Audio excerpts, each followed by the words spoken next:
trabalho, né? Daqui a pouquinho já cumpri meu horário, inclusive. E daqui a pouquinho eu tô indo embora, né? Eu fico aqui mais um pouquinho porque eu tenho reunião depois. E hoje eu queria falar um pouco, né? Dá pra escutar ali, né? Que tem essas crianças lá. Falar um pouco sobre a grata surpresa que foi pra mim o livro Memórias Póstumas de Brás Cubas, né? Eu tava fazendo alguns vlogs Comecei, na verdade, um vlog de livros já há um tempo.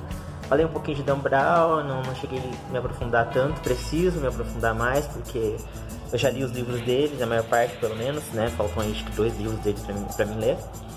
E agora eu, por estar estudando para vestibular e concursos e afins, eu me deparei com Memórias Póstumas de Brás Cubas.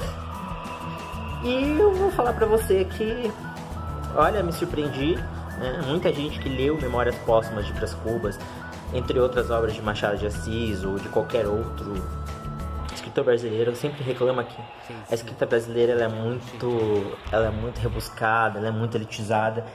E o que eu senti em Memórias Póstumas de Brás Cubas foi um escritor que, ainda que tenha escrito na linguagem da sua época, ainda que tenha falado de coisas que eram comuns na corte da época e coisa e tal, ele se preocupa em fazer um paralelo a algumas coisas que eu costumo debater em vídeos filosóficos meus, ou quando eu converso com algum amigo e tal. Desculpa se a câmera tá tremendo um pouco, é que tá na minha mão, tá? Não tá em nenhum apoio. Tô gravando isso carregando o celular, inclusive. E Memórias Póstumas de Brás Cubas, pra mim, ele foi uma grata surpresa pelo seguinte fato de ele abordar alguns problemas sociais que já haviam naquela época e que fazem parte até hoje do nosso Brasil, né? Como, por exemplo, o mantenimento do nome, né? A família dele adquire o nome, o pai adquire o nome, utilizando-se de uma descendência, né? Familiar ali. Começa então o seu império e passa para ele seu império e ele vive a vida toda, né? Alerta spoiler aí, tá, pessoal? Desculpa, era pra ter falado antes. Ele passa a vida toda vivendo ali do que o pai deixou, né? E o mais engraçado de tudo é que ele fala sobre a questão da ascensão política, né? Ele fala das trocas, dos casamentos arranjados, das falsas amizades, né? Ali para os falsos interesses, falsos amores, né? A Marcela, por exemplo, que é uma personagem bem tácita na história, bem importante ali. Não tá tão importante, né? Mas ela aparece no momento de transição da vida dele de adolescente para adulto, né? Que ele já começa a querer a ter um amor, a ter um romance, né? Tem a Marcela. A gente vê a questão do interesse material, né? Quando a crítica que o Machado de Assis deixa aí, que quando você não tem o poder aquisitivo suficiente para algumas pessoas, você não serve para elas. Isso é fato. Depois que você não tem um determinado poder aquisitivo, alguma coisa assim do tipo, algo a oferecer a determinados grupos sociais, ou, por exemplo, você faz parte de uma sociedade política que defende um determinado lado. Se você não defende aquele lado, você é censurado, você é deixado de lado. A questão religiosa, determinados grupos de amigos, de familiares e afins, eles costumam a ter essa atitude de deixar de lado aqueles que pensam diferente, aqueles que agem diferente, né? E o Memórias Póstumas de Brás Cubas ele faz esse paralelo aí também, né? As trocas pelo poder, né, para galgar o poder, para chegar aos cargos políticos, né, os nomes, só pessoas de nome chegam lá. Naquela época era assim também. Hoje aqui, pessoas de nome que a gente fala, nome socialmente falando, né, financeiramente falando. Outra coisa que me deixou muito assim surpreso com o livro foi o poder filosófico que ele tem, né? Já começa ali com aquela frase, né? Ao verme que comeu a carne no meu corpo frio, né? Uma coisa assim, dedico essas memórias póstumas, né? E ele passa a vida dele inteira nessa barganha. Ele não se encaixa nem na faculdade. Ele mesmo fala lá que ele vai estudar na Europa. Ele não se encaixa com aquilo. Tudo bem, ele termina a faculdade, coisa e tal, mas empurrando ali meio com a barriga. Ele não acaba não se casando. Tem aquele ali seu romance secreto com a Virgília, né?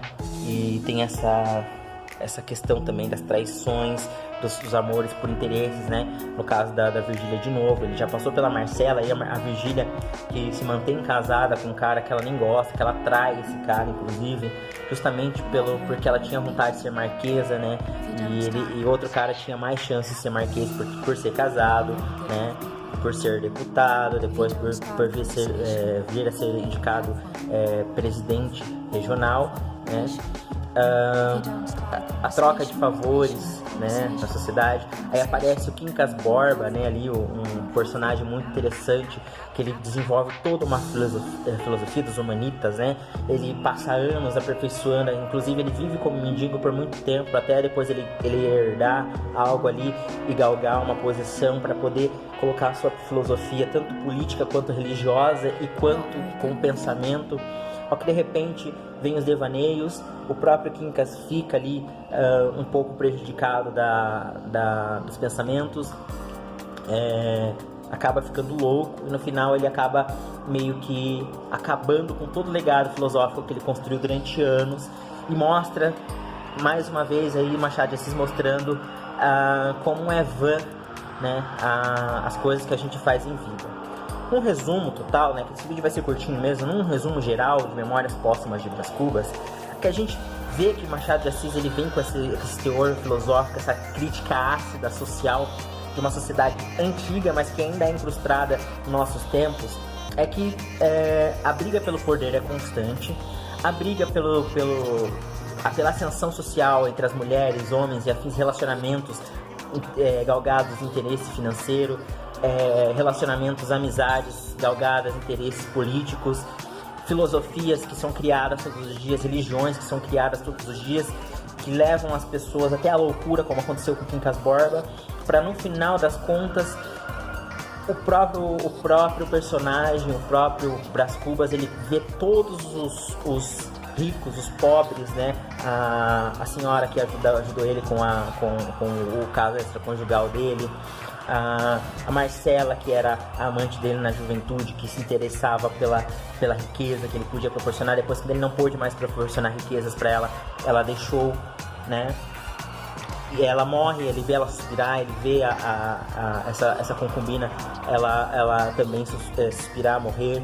Ele vê o Quincas Borba morrer, ele vê o rival dele, que era o marido da amante, morrer, né? E a amante chorando na beira do caixão, e ainda assim não deixou a pose até o último momento, porque o interesse estava ali, era intrínseco, né? Tinha herança, tinha tudo mais. E por fim, o próprio personagem, ele faz a seguinte reflexão: não tive filhos, não deixarei o legado da minha pobreza. Eu sempre utilizei essa frase e eu não sabia de onde que ela vinha. Só achava que era de Machado de Assis, mas eu não sabia que era desse livro. E quando eu me deparei com essa frase no final do livro, disse que tinha spoiler, tá? Então lá na frente já dizia que tinha spoiler. Quando eu me deparo com essa frase no final do livro, a conclusão que eu chego sobre a crítica social que Machado de Assis deixa é que tudo é vaidade, né? Isso, para quem é cristão, eu não sou cristão, mas para quem é cristão, isso é uma regra, tudo é vaidade. As pessoas brigam por dinheiro, as pessoas brigam por herança, as pessoas brigam por posição social, as pessoas viram as costas para os amigos, as pessoas traem-se umas às outras, as pessoas passam a vida construindo filosofias, ou seja, estudando muito, como hoje eu faço isso, essa loucura de passar horas lendo e afins, para chegar no final da vida, todo mundo morrer da mesma forma, todo mundo ir e não levar. De novo, deu memória cheia ali, deixa eu só fazer essa conclusão. Então, o que o Brás Cubas critica, o que o personagem Brás Cubas traz a crítica com a escrita de Machado de Assis, é justamente isso, né? Que é essa vaidade que a gente tem, essa luta que a gente tem de classe, essa luta que a gente tem de galgar. É lógico que a gente não vai viver uma vida também miserável aí, coisa e tal, mas que Tudo isso que a gente passa a vida inteira brigando ou lutando para conquistar, ou para ser, ou para fingir ser, porque muitos fingem ser. Muitas pessoas hoje que me julgaram por não ter uma religião, por exemplo, ou não querer confessar mais uma religião, não ter essa metafísica, fé, são pessoas que eu conheço assim profundamente e que eu sei que tem muita coisa escondida, sabe? Não todos, tá? Não tô generalizando. Se você é alguém que do meu círculo de amizades que tem uma religião, não se coloque no meio, porque não citei nomes aqui. Mas eu faço essa reflexão, tá? Com Memórias Póstumas de Brás Cubas. Indico essa leitura para vocês, é uma leitura muito gostosa. Agora eu tô lendo O Triste Fim de Policarpo Quaresma, do Lima Barreto, né? E já é uma leitura um pouco mais arrastada, com capítulos bem maiores e coisa e tal, mas também é interessante a crítica social que ela faz, e eu vou fazer um vídeo dela depois. Então fica aqui pra vocês o vídeo, tá? Eu vou editar ele certinho aqui pra juntar as duas partes, como sempre, minha memória cheia, né? E, cara, super indico Memórias Póstumas de Brás Cubas. Eu sei que eu cometi alguns spoilers aqui, mas eu vou colocar alerta spoiler ali no título do vídeo também, tá? Indico muito Machado de Assis, assim, eu quero ler mais coisas do Machado de Assis, li muito pouco sobre ele, máxima de biografia que eu tenho do Estadão.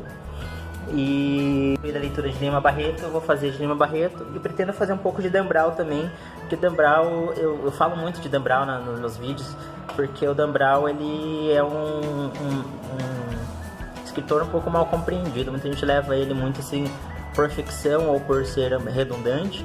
E ele tem muitas coisas interessantes pra gente analisar também. Beleza? Obrigado. Próximo vídeo então eu falo sobre o Lima Barreto e faço mais um falando sobre o Dan Brown. Tô animado. Até!